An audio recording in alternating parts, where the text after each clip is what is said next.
Доброе утро, Республика, доброе утро, наши дорогие телезрители. Это «Утро Якутии» на телеканалах Якутия-24, НВК Саха. В студии сегодня работает Руслан Ачиров. И мы сегодня в течение нашего эфира также увидим и Веронику Тамтосову. У нее будет включение, и прямо в прямом эфире она приготовит очень интересное, вкусное блюдо. Также у нас будет сегодня замечательный гость, это Вячеслав Бродников.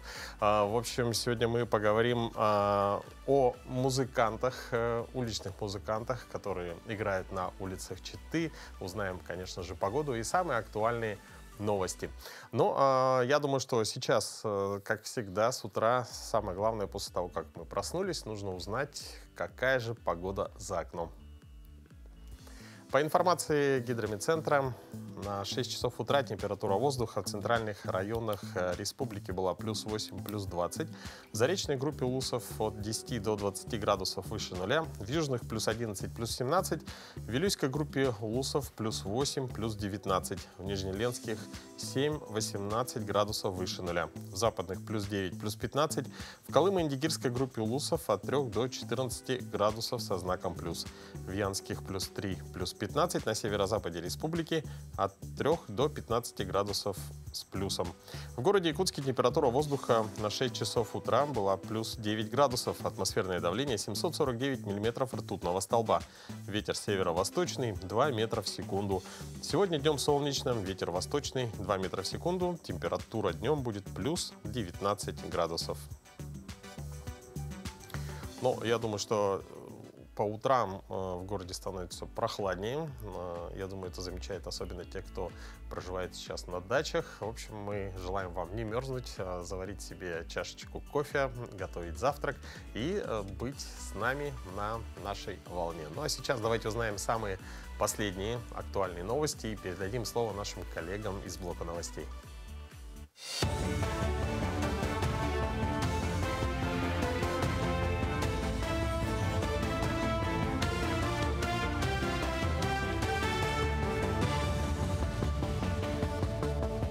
Доброе утро! Расскажем о самых заметных событиях к этому часу. Министерство строительства и жилищно-коммунального хозяйства России планирует ввести 100 миллионов квадратных метров жилья в текущем году. По данным, представленным в рамках Восточного экономического форума, на данный момент наблюдается снижение запуска новых проектов на 23%. Из этой статистики эксперты сделали выводы, что в 2027 и 2028 годах может наблюдаться отрицательная динамика в постройке жилья. Однако работа по предоставлению гражданам жилых квадратных метров будет продолжаться. Из-за нехватки предложений может последовать увеличение цены на жилплощадь.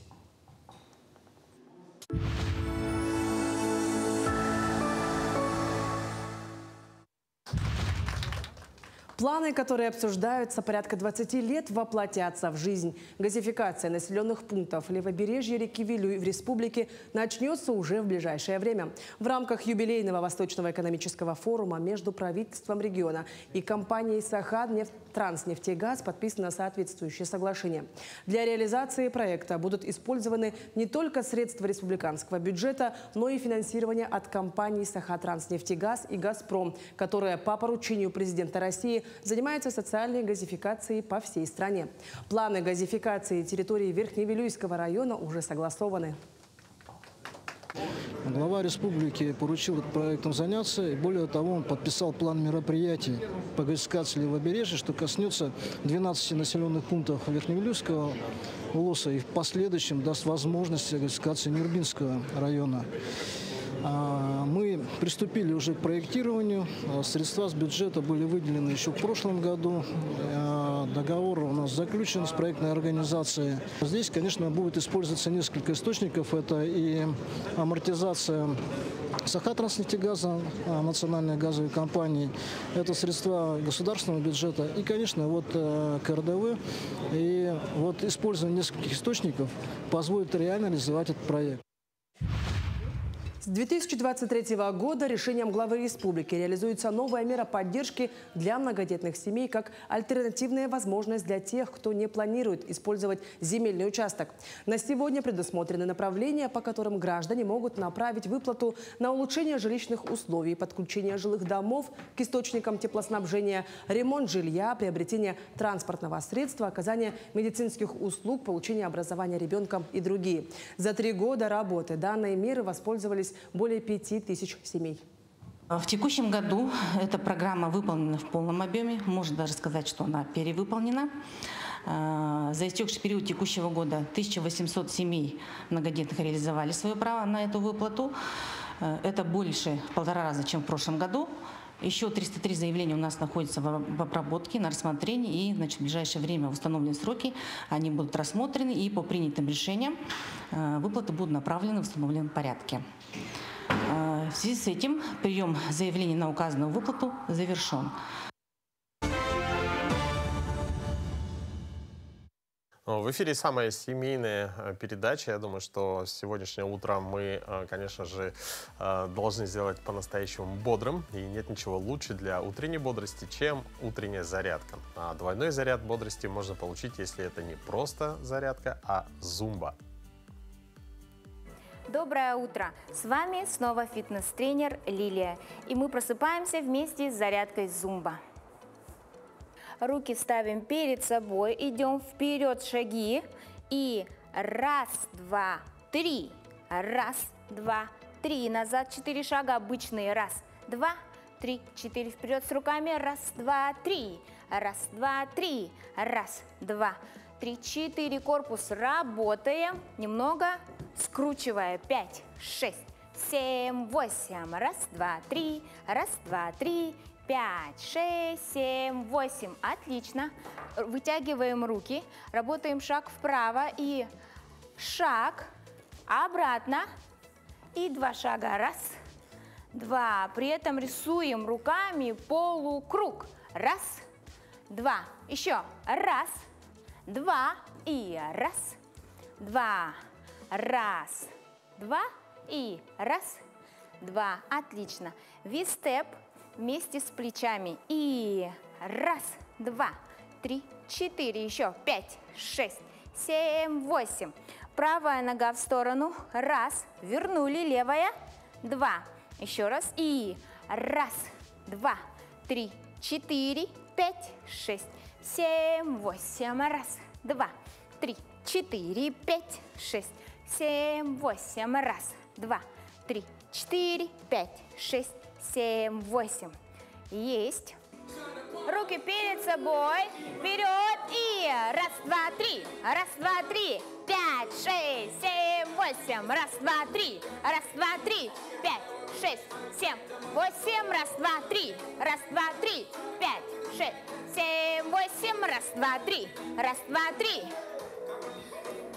И 1, 2. Обратно. 1, 2. 1, 2. Еще. 1, 2, 3, 4. 1, 2. Твистеп. И 1, 2, 3, 4. Правая, левая. 1, 2, 3, 4. Вправо шаг. Вернулись влево. 1, 2, 3, 4. 5, 6, 7, 8. 1, 2, 3, 4. Танцуйте по утрам вместе с нами. До новых встреч! Спасибо большое за прекрасную зарядку, еще и танцевальную. Ну а сегодня у нас 5 сентября, пятница. И 5 сентября в этот день, 327 лет назад, Петр I установил налог на бороду. Размер налога достигал 600 рублей в год. Это огромная по тому времени сумма. Ну, например, вот с крестьян налог не взимался, но при въезде в город каждый бородатый крестьянин платил 1 копейку. Подобная плата просуществовала целых 74 года. Ну, думаю, по тем временам моя борода налогом бы не облагалась. Но какие еще события связаны с днем сегодняшним, давайте узнаем прямо сейчас. На календаре 5 сентября. Сегодня отмечают Международный день благотворительности. По народному календарю в этот день отмечается память святого Лупа Солунского. В народе День святого Лупа получил название брусничник. К этому сроку в лесах и на болотах поспевала брусника. Начинались первые заморозки. Этот день в истории закончился Великий пожар в Лондоне, уничтоживший треть города. Петр I установил налог на бороды. Россия и Япония подписали Портсмутский мирный договор. Подписан договор об образовании экономического союза «Бенилюкс». Проведен первый космический телемост Москва-Лос-Анджелес. Открытие памятника Петру Великому в Москве. В этот день родились Людовик VIII, французский король 1223-1226 из династии Капетингов. Томмазо Кампанелло, итальянский философ, утопист и писатель. Людовик IV де Бурбон, король Франции и Наварры 1643-1715 года, известный как король Солнца. Сергей Уваров, русский государственный деятель, идеолог образовательной доктрины России. Джакомо Мейербер, немецкий композитор, создатель жанра французской большой оперы. Алексей Толстой, русский поэт, писатель, драматург. Андриан Николаев, советский космонавт, генерал-майор авиации, дважды Герой Советского Союза. Константин Сосин, поэт, детский писатель, отличник образования Республики Саха-Якутия, лауреат премии главы Республики Саха-Якутия имени Мардинова Амма Ачигыя в области детской литературы, обладатель знака «Гражданская доблесть», почетный гражданин Мегино-Кангаласского улуса.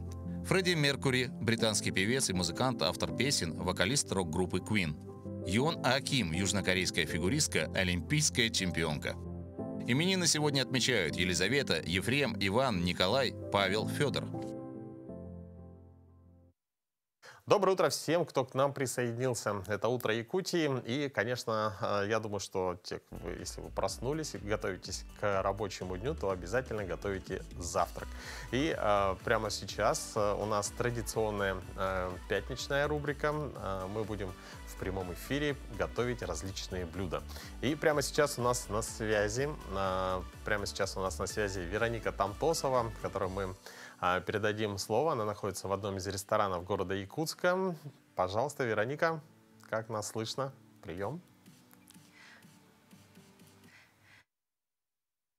Анна, очень рада тебя слышать. Жалко, что мы не вместе так бы позавтракали. Ну, на самом деле, у меня сегодня исполнилась одна из такой мечты, можно сказать, каждой девушки, чтобы завтрак был в ресторане прямо с утра. 7 часов утра я уже в ресторане, и сейчас шеф-повар Эдишери Хевсуриани расскажет мне, какой завтрак мы сегодня будем готовить, но самое главное, расскажет, как такой жаркий мужчина оказался в нашей Якутии. Доброе утро. Доброе утро. Ну, первый вопрос, это, конечно, почему вы выбрали Якутию? То есть вы достаточно давно здесь живете? Ну, уже как-то 6-й год. Ну, выбрал почему. Ну, есть чуть-чуть экстрема. Ну, у нас юг, жара, а здесь мороз, холод. Ну, как-то я тоже люблю. Вот это холода люблю. Ну, еще интересно было познакомиться с людьми здесь. Так что, думаю, логично. Горячий грузин в холодную Якутию. Вот. А что касается завтрака, ну, у нас в Грузии, ну, не прямо так, что вот хочешь, не хочешь, что какой-то там стандарты были. У нас нету такого стандарта. Ну, самое важное, это утром все равно должен быть хачапури. Чай, хачапури, ну, всякие потом еще бывают. Ну, можно там всякое, разные пхали, ну, потому что у нас там утренние салаты какие-то там нету. Там лучше пхали, ну, ассорти там всякие разные. Ну, в основном вот так. Ну, то есть у меня сегодня такой восточный завтрак, у нас будет хачапури, и вот в чашках что-то очень интересное. Ну, я же говорю, это два вида у меня. Пхали из свеклы, пхали из зеленой фасоли. Ну, они такие не очень тяжелые, ну, вкусные. Утром с хлебушкой, ну, вообще в основном все равно он готов. Кушается с мчадой. Ну, здесь особо чады не понимают, потому что здесь Якутск любит мясо. Поэтому я вам это, наверное, больше шотисом, грузинским шотисом подам, чтобы попробовали, позавтракали. Так что... Хорошо, давайте начнем готовить. Я так понимаю, что это перетертая у нас свекла, да, заправленная соусом. Мы ее будем тонким слоем накладывать вот на приготовленное.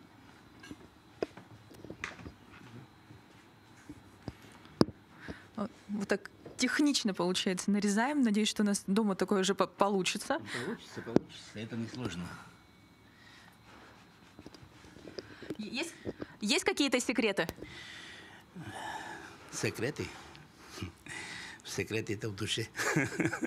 Если чистая душа, все получается вкусно. Просто и вкусно, так что особенно таких секретов нету. А дома чем вы завтракаете обычно? Ну, я же говорю, утром. В условиях Якутии. Ой, не буду врать. Я всяким по-разному. Что я приготовил, этим и завтракаю. Не имеет значения для меня это обеденный, для ужина или для чего такое. Вот этим завтракаю. Для меня нету прямо. Там стандарта, что я хочешь, не хочешь, должен чем-нибудь там.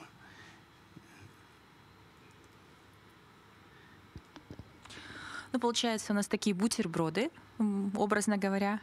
Так, и это получается у нас... вот что входит в состав соуса? Сюда? Сюда входит грецкие орехи. Это обязательно. Ну, Грузия без грецкого ореха это как? Грецкие орехи обязательно. Зелень, специи. Ну, там хмели-сунели, но хмели-сунели это не подразумевается какой-то один. Там хмели-сунели это очень много видов сушеных специй. А здесь определенные специи идут, ну, чтобы вкус был нормальный. Ну, в основном так. А заправка, получается, можно ли использовать сметану, например, если больше любишь, или там вот якутские сливки для основы, и туда уже добавлять зелень, добавлять свеклу? Да можно, свободно. Свободно можно. Наоборот, вкус-то лучше станет от этого. Молочные продукты вкус не портят. Можно просто взять, сыр положить сверху этим намажать. Наоборот, очень вкусно получится. А есть какие-то рекомендации, вот какую зелень вообще лучше использовать для восточных блюд? Кинза. Ну, это на любителя, понимаете. Ну, люди там любят укроп, любят петрушку. Ну, мы в основном все равно используем. Ну, на такие кинзу используем сельдерей. Ну, не только не стебли, а листья используем. А что касается хачапури. Хачапури, вот кажется, что в домашних условиях достаточно такая трудоемкая выпечка. Насколько это правда? И можно ли научиться на каком-то таком профессиональном уровне их готовить дома? Можно. Свободно можно. Это не так тяжело, что прямо. Ну, самое важное, это роль играет печка. Ну, печка. Ну, сыр. Ну, это без сыра что? Сыр тоже важный, роль играет. Но с сыром можно поиграть. Ну, там можно другую тоже взять. Но самое важное – печка. Какой у вас печка? Потому что там определенная температура нужна. Под этим надо. Если печка нормальная, тогда дома тоже нормально получится. Там нету такого прямо сложного, что ой, не могу. То есть секрет именно в хорошей технике. Хорошо. А вот если бы говорить о завтраке, вот часто говорят, что завтрак — это самый главный прием пищи. Вот на ваш взгляд, что самое главное в завтраке и насколько это правда так? Сложно сказать. Человек, который завтраки не любит, для такого человека очень сложно. А так, это очень важно. Ну, организм должен получить. Утром встал, что-нибудь должен в желудок попасть, чтобы все, функции начали работать нормально. Так что завтрак это обязательно. Ну, а насколько важно настроение при завтраке?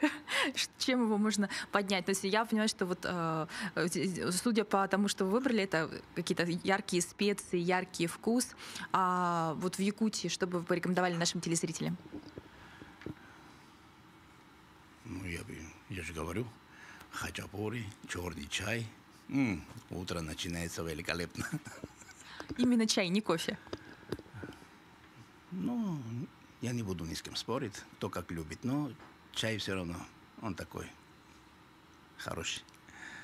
Ну и, конечно, нельзя поинтересоваться, почему вы выбрали когда-то профессию именно шеф-повара, ну, то есть повара в целом.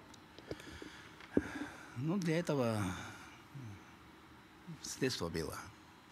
С детства было такое, что постоянно, ну, с мамой, там мама всякие разные там дома готовила. Ну, я сам любил. Я сам любил, всегда говорил, дай мне, дай я приготовлю, давай я приготовлю. И она всегда, давай, подойди. И обучал. Ну, потом уже, когда взрослым стал, ну, пришла идея. А почему бы нет? Давай, начну. Ну, пошел, обучился, начал. И получилось. А есть ли какой-то семейный, даже не секрет, а какой-то семейный рецепт, который можно попробовать в вашем исполнении, допустим, уже в ресторане? Ну, есть такие тоже. Есть такие. Куда без этого? Есть такие тоже. Ну, хотя бы одним поделитесь. Ой. Ну, например, я очень люблю цыпленка. Ну, мясо цыпленка люблю. И если это в сливочном соусе, это вообще фантастика. Очень вкусно. Ну, если очень-очень надо, чтобы... Как готовить? Сливки, чесночок. Хорошо обжариваем. Пропускаем чеснок, перемешиваем, готовим. Приготовили цыпленка. Потом все это готовую сверху. Ну, нарезали цыпленка сверху. Чуть-чуть дали потомиться чуть-чуть. И божественно. Прямо божественно получается. Ну, наверное, еще нужно ваше мастерство иметь, чтобы так сразу получилось. Но идея хорошая. А из якутской кухни что вам особенно понравилось?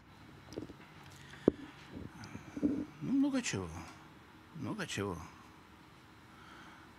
А сам мясо жеребятины, я это вообще жеребятину готовил с грузинским акцентом. Ну, это чашушули называется. Чашушули готовил. Это было супер. Супер. А так и строганина, и ну, много чего. Очень вкусно. Очень вкусно. Что есть здесь, можно сказать, что это все вкусно.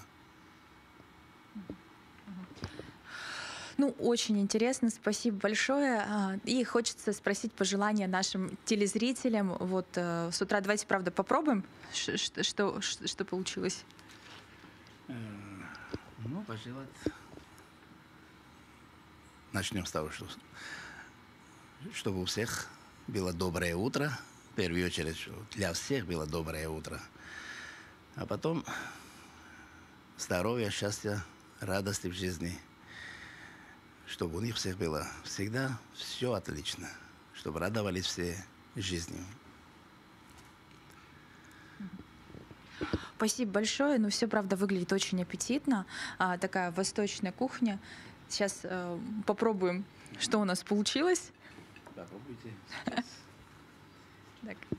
Нам сейчас тарелка. Так. У нас еще хачапури, да? Да. Ну, я же сказал, куда? Завтрак без хачапури, а это еще по-гурийски. Там еще яйца идет. К чаю это сыр с яйцем. Хорошо, давайте порежем. Сейчас мы разрезаем хачапури. Получился такой серьезный у нас завтрак. Вот у нас как раз здесь видно яйца, сыр, да? Все это горячее, передать жалко невозможно. Руслан, тебе и телезрителям, как это все пахнет, шикарно просто. Давайте немножко повернем, посмотрим. Сейчас нам разложат.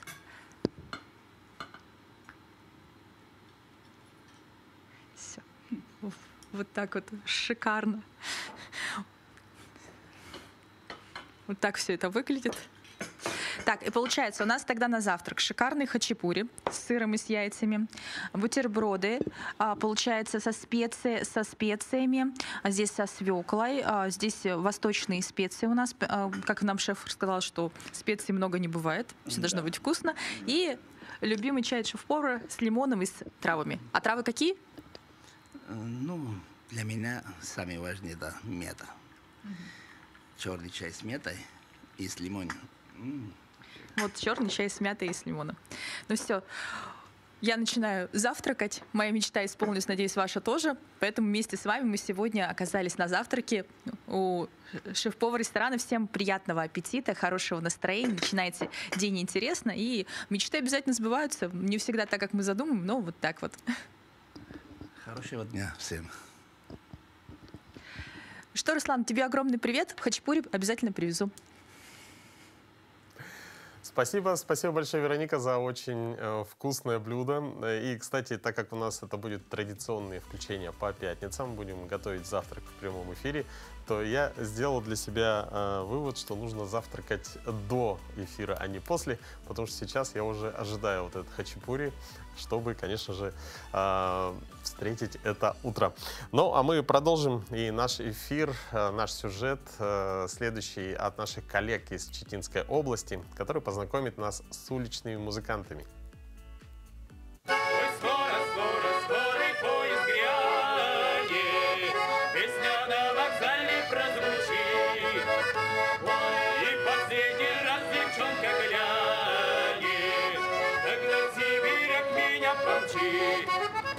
Прогулка в солнечный летний день – это всегда приятно. Живая музыка может стать прекрасным дополнением для нее. Баянист Роман Шабанов и его приятель-певец Никита Скороходов радуют читинцев русскими народными и казачьими песнями. Играют вплоть до поломки инструмента и срыва голоса. Что тебе здесь случилось с инструментом? Гармошка сломалась, отклеилась пластинка. Как часто бывают такие поломки? Нет. То, что слишком долго играешь, клей засох уже и, в принципе, рассохся весь. Приходится не дочинить. Это критическое повреждение, его легко исправить? Да, вот все заклеил уже. А когда снова сможешь начать играть? Через 5 минут где-то.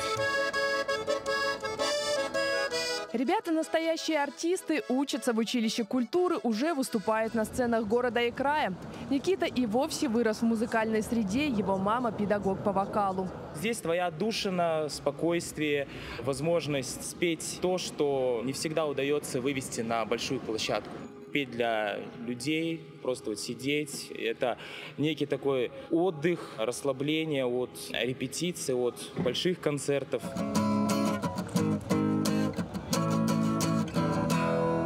Большая часть уличных музыкантов – самоучки. Однажды, взяв в руки гитару, больше не захотели с ней расставаться. Более того, появилось острое желание громко заявить о себе.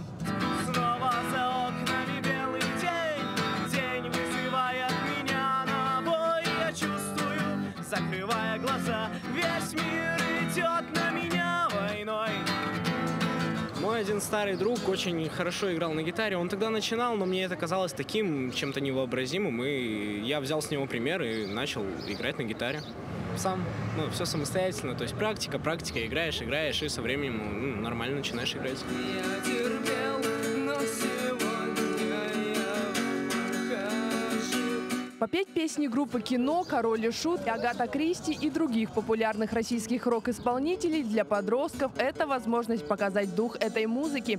Ну и, конечно же, подзаработать на карманные расходы. А много удается за день насобирать? Достаточно. Точную сумму не могу сказать, но могу сказать примерно 4000 выходило. А почему ты любишь рок? Сами понимаете, рок – это такая тема, это тяжелая музыка. Тяжелая музыка, она очень сильно в голову бьет. А это такая вещь, которая помогает мне жить. Я благодаря нее просыпаюсь с утра. То есть стрит идет больше не для получения денег, а просто для того, чтобы поделиться музыкой, сделать кому-то приятно, помочь кому-то в тяжелый период своей музыкой.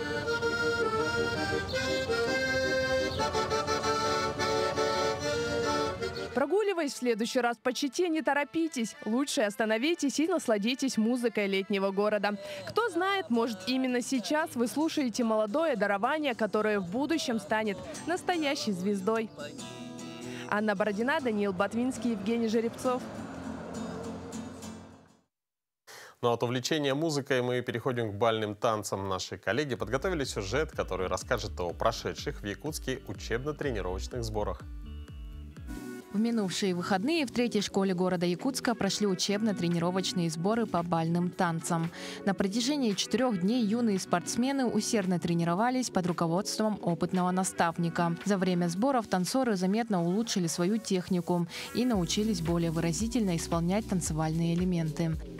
С приходом наших педагогов у детей, конечно же, расширился и танцевальный кругозор, и стали они более активные. Когда видишь их в зале, конечно же, это уже поставленная осанка, это проход, это движение, которое можно определить и увидеть, что ребенок занимается, и это, конечно, прекрасно. Главным тренером сборов стала Виктория Рудковская, чье имя известно каждому настоящему ценителю танцевального спорта. Виктория также поделилась важными рекомендациями для родителей начинающих спортсменов. По ее мнению, заниматься бальными танцами систематически лучше начинать с 6 лет. Однако до этого возраста важно приобщать ребенка к музыке.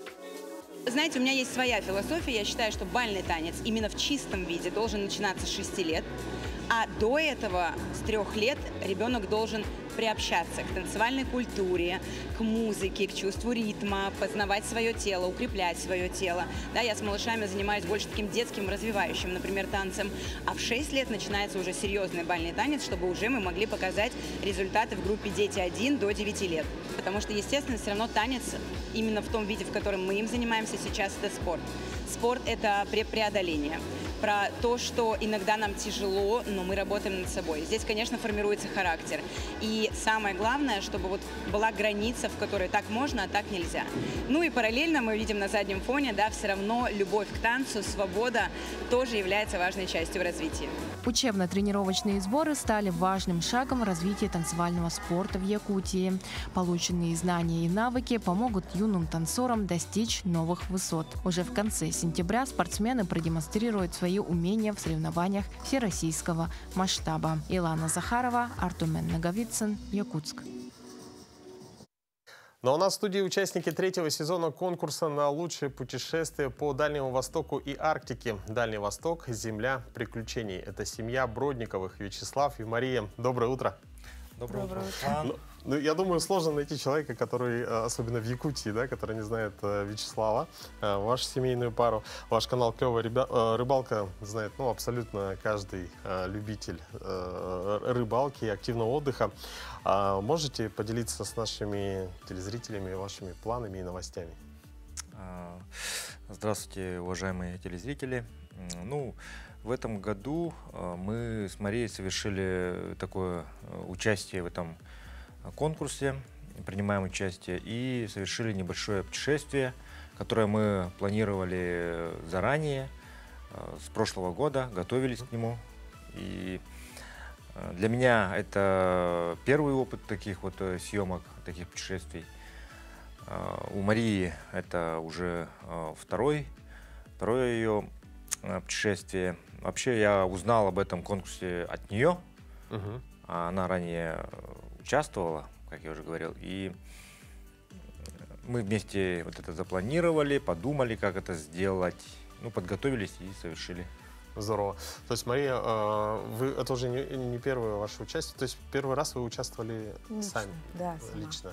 Я тогда еще работала в туроператоре, по местном туроператоре, и они мне предложили, я работала рекламщиком, маркетологом, и они мне предложили, может, рассмотришь такое, оказывается, есть такой конкурс.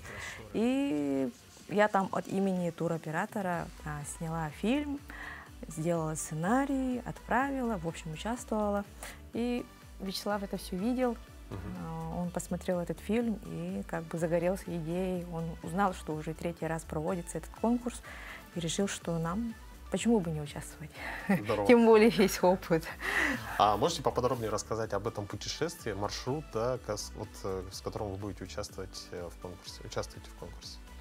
Вообще там несколько, так скажем, номинаций, да, и одно из них это водное путешествие, то есть сплав.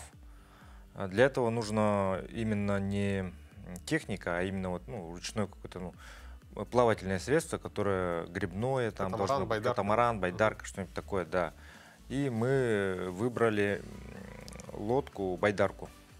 Она как покрафт сейчас современным называется. Вот. Это грибная лодка, она наподобие байдарки. Вот. И рассмотрели маршрут горная речка. Горная речка, то есть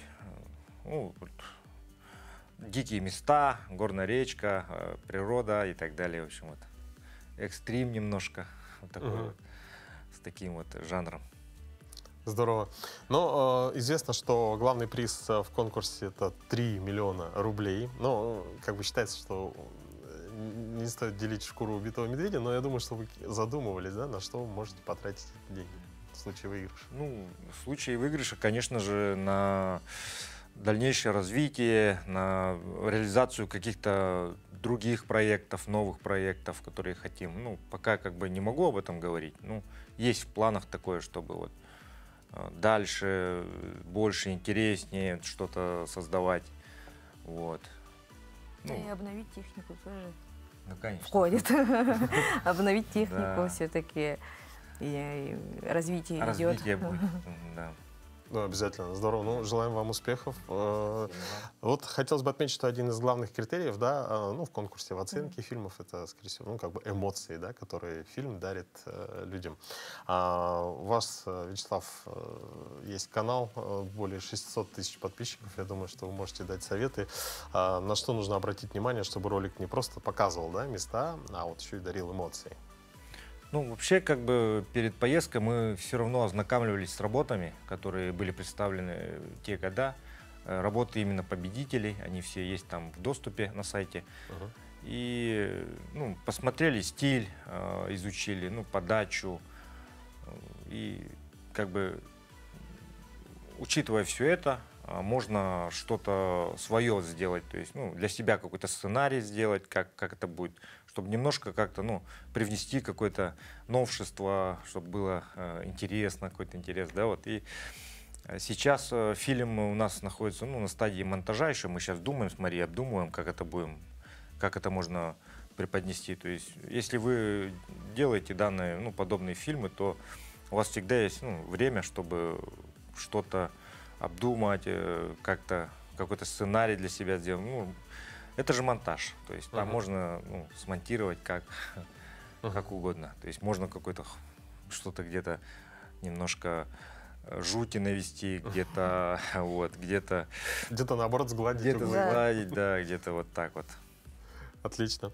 Известно, что Якутия вообще у нас это большой край, огромный край с прекрасными местами. Но вот хотелось бы от вас, как от людей, которые, наверное, увидели практически всю республику, рассказать о, может быть, топ-5, да, мест, маршрутов, может быть, да, которые вот стоит посетить туристам. Я скажу так, что по своему опыту, где я вот бывал, хотел бы еще раз, допустим, побывать, да, и вообще, где я бы хотел побывать.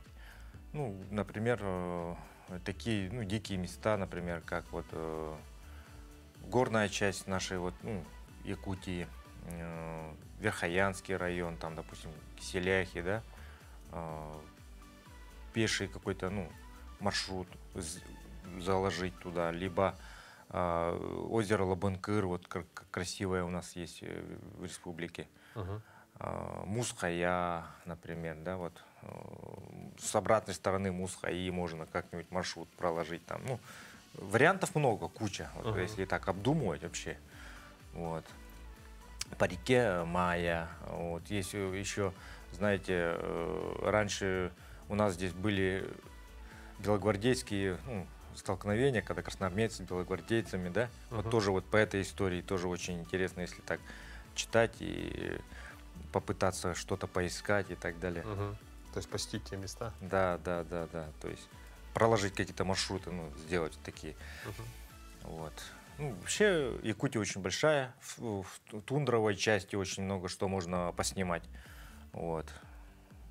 Горная, тундровая, таежная. Везде, в каждом районе есть что снять, показать вообще. Вот. Таких мест очень много. Ну и, может быть, в завершении вкратце от вас совет, как поймать большую рыбу. Нужно верить в то, что она когда-то попадется, идти к ней, к этому, рыбачить, повышать свои навыки, ну и, конечно же, любить природу нашу, вот. И снасти беречь. Снасти хорошие, да, иметь. То есть нарабатывать опыт, профессионализм. Да. Но в целом звучит так же, как этот совет можно как бы применить и в жизни, да, то есть идти и не останавливаться на достигнутом. Да. Спасибо вам большое, Вячеслав, Мария. Мы желаем вам удачи в конкурсе, успехов в дальнейшем. Спасибо большое. Спасибо. И развития вашего канала. Вам тоже. Ну а мы предлагаем сейчас, дорогие друзья, перейти к новостям, самым актуальным новостям к этому часу. Давайте послушаем наших коллег.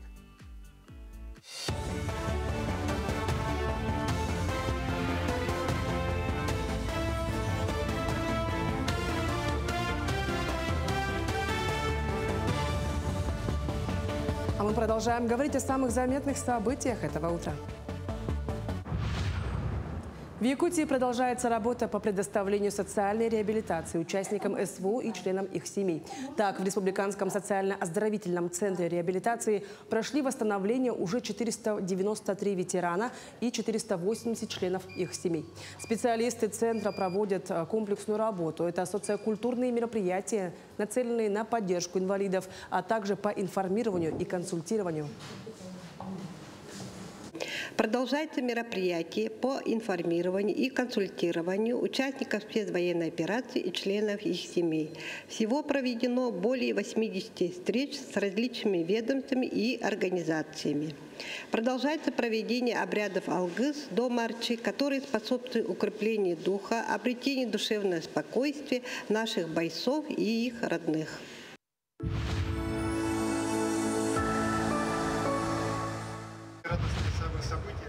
На Восточном экономическом форуме состоялся запуск современного автоматизированного энергетического комплекса в поселке Черский Нижнеколымского района. Его мощность 9,3 мегаватта. Этого достаточно, чтобы обеспечить электричеством весь населенный пункт. В церемонии приняли участие министр энергетики России, глава Якутии, руководство Русгидро и компании Arctic Power Capital. Кнопку пуска нажал в режиме онлайн. Глава Якутии подчеркнул, что благодаря объединению усилий партнеров удалось решить многие вопросы в сфере электроэнергетики региона.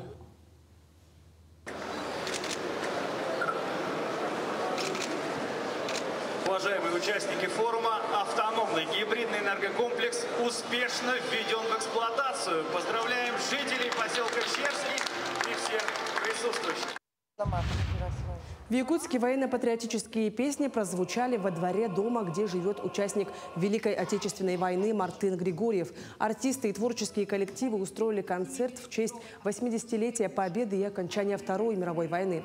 Мартын Григорьев на Восточном фронте был наводчиком зенитного орудия и возглавлял расчет из 5 бойцов. Ветерану в июле этого года исполнилось ровно 100 лет. Также в рамках акции музыкальными номерами обрадовали участника блокадного Ленинграда Анатолия Макушина. Во время войны его мать умерла от голода, а отец считался пропавшим без вести. В возрасте 2 лет его эвакуировали из Ленинграда. В Якутске живет вот уже более 40 лет. Поздравили с этой знаменательной датой, с окончанием Второй мировой войны. И сегодня в этот день с нами приняли участие заслуженные народные артисты нашей республики, как Григорий Петров, Анна Дишковская. Также с нами сегодня свои песни исполнила Анна Дива, Алена Яковлева и работники культуры городского округа город Якутск и Тулагин-Кильдямского наследия. Мы желаем нашим ветеранам, конечно, их преклонный возраст, здоровья. Такими были новости к этому часу. Всего хорошего и до встречи в эфире.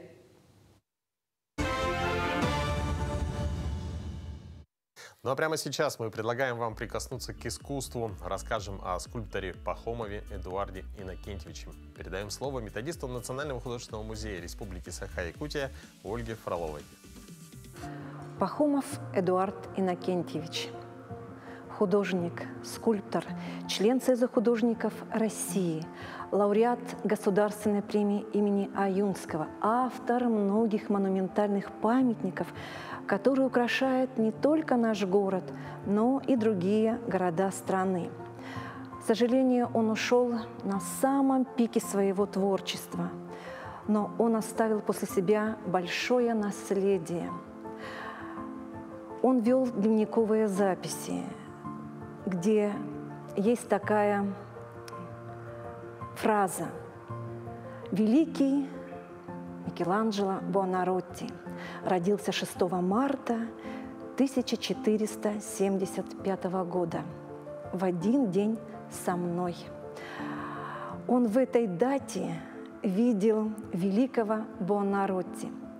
Да, Эдуард Иннокентьевич Пахомов родился 6 марта 1951 года в селе Сунтар. Школу окончил в маленьком поселке Вилючан, где позже, по его же инициативе, был создан художественный музей, который сейчас является филиалом Национального художественного музея. Талант к рисованию, к лепке он перенял от своего деда, который был кузнецом. После окончания института имени Репина он был отправлен в город Красноярск, в мастерские, где он преподавал, работал.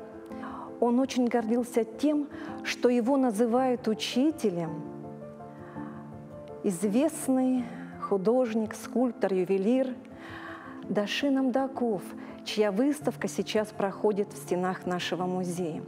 И именно для Даши Эдуард Иннокентьевич посоветовал и подсказал, как работать можно с металлом и как можно в металле показывать нежность. В Красноярске скульптор усовершенствовал свое мастерство, и у него стали появляться произведения, вообще отличные от якутской скульптуры по характеру. Он внес в свои работы нотку лиризма, романтизма.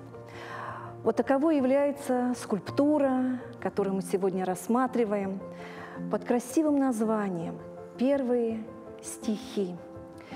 И не зря мастер выбрал гранит, и образ женский с крыльями за спиной рождает вот это чувство трепета, нежности, одухотворенности.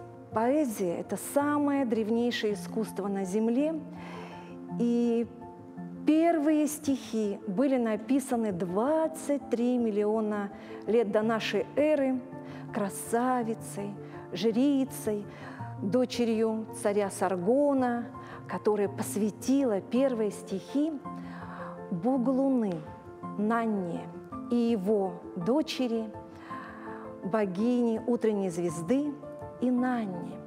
И глядя на эту красивую, нежную скульптуру Эдуарда Пахомова, начинаешь удивляться и понимать, как поэтическое слово рождает в человеке лучшие качества и побуждают творческого человека к рождению, к созиданию чего-то нового. Ну что, дорогие наши телезрители, это была программа «Утро Якутии» на телеканале Якутия-24 НВК Саха. Мы желаем вам хорошего, продуктивного дня пятницы и, конечно же, замечательных выходных. Увидимся с вами уже в понедельник в это же время. До новых встреч!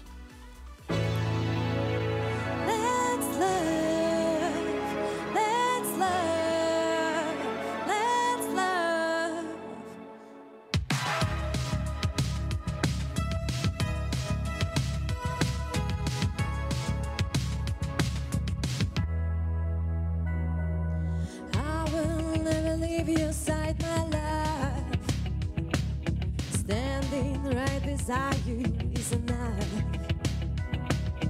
Count on me if you feel any pain. Count me around here again. You can count